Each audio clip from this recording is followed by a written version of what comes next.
In 2025 for WWE's main roster, I think there's a lot of names that could either break out or be in line for a pretty good push. So we're gonna go through that list today. The first one on my list, he's already breaking out, and it's in his name, Braun Breaker. Braun Breaker is your current Intercontinental Champion, and I think for 2025, one of my crystal ball predictions here is that he is going to lose the Intercontinental Championship, and he's going to elevate himself, get over even more in the new year by going after the World Heavyweight Championship. I think Braun has just been on this amazing fast track right now, and I honestly think it's going to get to a point very quickly where he's going to be over the IC title. He's going for that world title, whoever is holding it. And I think it'd be good to be able to elevate a young new contender in that division.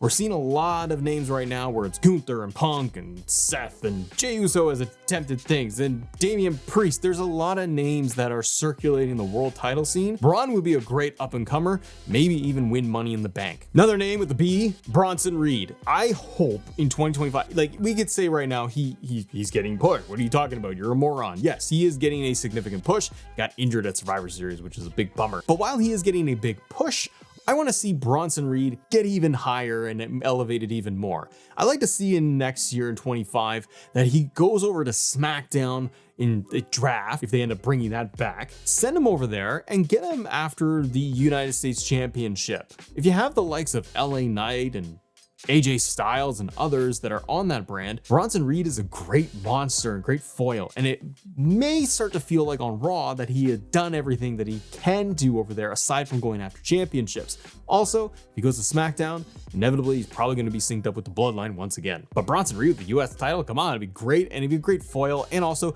even if you want to roll him up even higher and have Bronson Reed have a program for a month, 2 months, whatever, with Cody Rhodes, that could also work. The next one on my list is a little bit of a personal favorite here because I'm enjoying his work more and more. I've always enjoyed the man's work, but the last 6 months is just getting better and better, and I'm waiting for them to finally break out, so to speak. Karrion Kross. I love that Karrion Kross just loves to mess with people.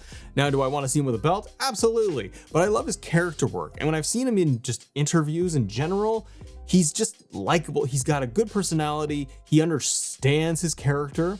And while it's not always been a hit, I think his work is getting better and better. And I do think that you could have him break off from Final Testament, or they fall in the background a little bit more. And Kross really stands out as a solo superstar. Get him into a title program.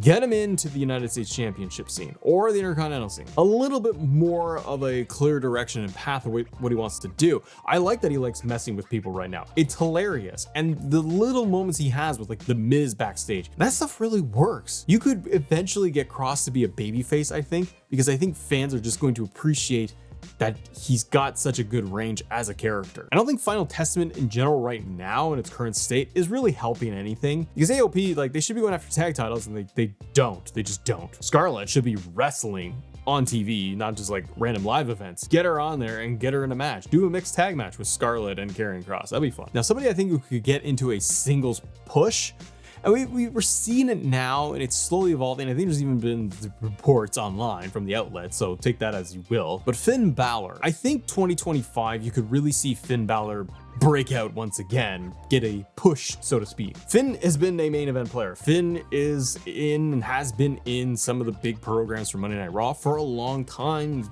One of Triple H's favorites, right? Not getting any younger. He's going to have a program, probably a quick program with Gunther, and maybe an extended feud again with Damian Priest. But I think if you got Finn the belt at some point, singles title, get him a bigger push. If Judgment Day is going to fall apart once and for all, maybe it kind of splinters off into its own thing or a new group, and Finn does his own thing with maybe JD McDonough and other people he recruits, maybe from NXT. And Finn is a proper leader of a group. I think Finn Balor is probably one of those names where I'm like, you could roll him up into the world title scene very quickly, very easily, and it would be believable. I love for them to roll back a Seth versus Finn feud, or try something with Punk and Finn and see what that has to offer. Next up on the women's side, speaking of singles runs and title runs, Jade Cargill. Now, Jade is either in a story right now where she is, quote, injured, or she's legitimately injured. We don't know. But when she does make her return, I do think that she's going to be in that singles program with Bianca Belair, the tag team together. They're going to split. They're going to do the inevitable split. And I think they got to pull the trigger on Jade at some point as a single superstar. They see her as a big star, and she's been with Bianca this entire time. They've kind of gone through the entire tag team division, in my opinion, on the women's side. There ain't much else to do. You could mix it up that if you're going to have this feud with Bianca and then they break and split apart finally, you could move Jade over and win the United States Championship at some point, win the Women's Intercontinental title, and then try to get her up to the big main titles. Mid-card title for Jade with an extended run, kind of similar to what she did in AEW, where she's just dominant. It could work really well, and then you're going to be able to elevate potentially another babyface to take the belt off of her from there. All right, next up on this list, I think they got a good shot. I've heard people say this, they want this to happen, and there's rumblings of it anyways, but Dom Mysterio breaking out as a single star and I'd say win Money in the Bank. I think it would be cool. I kind of wanted it last year because I think that you could just do some sneaky wins by Dom. His character work gets better and better. He's good in the ring. And he's a very established character in WWE now. He's come a long way, and he's got a long way to go as well.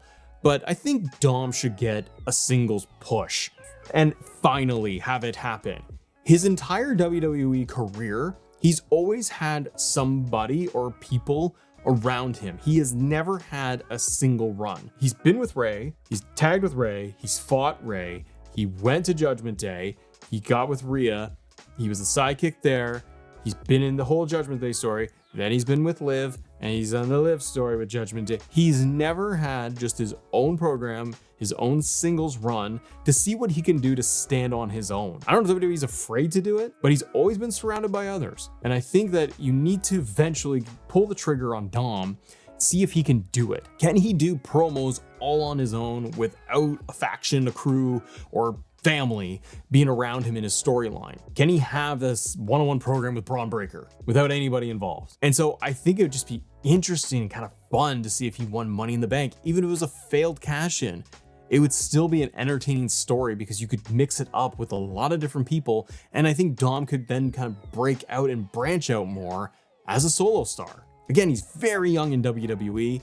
He ain't going anywhere, so he's got a long way to go before he wins a world title, but even a failed cash-in next year would just be fun and entertaining. Now, somebody I want to see come back, and he just got injured, and I want to see them get a proper run once again. I felt like they were going to do it. AJ Styles. AJ is not getting any younger and still pull off some good matches and moments. I like the feud with LA Knight when they're going to WrestleMania. I like the matches he had with Cody Rhodes, and I want to see AJ maybe switch brands and go after like the world title. AJ versus Finn once again would be a lot of fun. AJ versus Seth, AJ versus Punk, AJ versus Gunther. You can make AJ a tweener, but I don't need him with the OC, have him be on his own. AJ Styles one more time with the world title, that could be really cool. It doesn't have to be for a long time, but I think you could put AJ in some good feuds and elevate AJ once again to that top star spot. Now, somebody who is a potential top star, people love him, and he loves Solo, and we're talking Jacob Fatu. Jacob Fatu, give him a championship and break out in 2025. Not even necessarily a title. This isn't always just about if someone needs to get a belt to consider being pushed, but I think that someone like Jacob Fatu would totally dominate as any type of champion. If they don't give him a belt and they just make him this dominant monster, it's kind of cool. And he is already doing that. But for him to break off in a loose way from the bloodline and he does his own thing, Jacob Fatu, I think, has so much potential. I want to see him versus Solo eventually. I want to see him versus Roman Reigns. The singles matches programs with like Cody Rhodes. I want to see those dynamics and what Jacob could bring even on the mic as a solo competitor. Right now, he is so entrenched in being like the crazy unhinged monster guy of the bloodline that he's so dominant. He gets up after just getting like destroyed with RKOs in every move. I want to see what Jacob could do in a real singles program. If he's still with the bloodline into 2025 in a big way, let him get out there and have his own feuds with top stars like a Randy Orton and a Cody Rhodes. And the last name I have on my list for today anyways, Chelsea Green. Now we're in the midst of a US and Intercontinental tournament to crown new champions or first-time champions for the women there in the mid-card division, and Chelsea Green for 2025, you could argue that she has had a breakout year. that she has been doing the best work that she has done. She's done phenomenal work, but I want to see Chelsea elevated one step further. Her comedic timing, her character, I enjoy all of it. Her and Money in the Bank, I was at Money in the Bank and she got the loudest reactions there and people wanted her to win. I could see them doing it next year with Chelsea and give her women's Money in the Bank and let her run with it.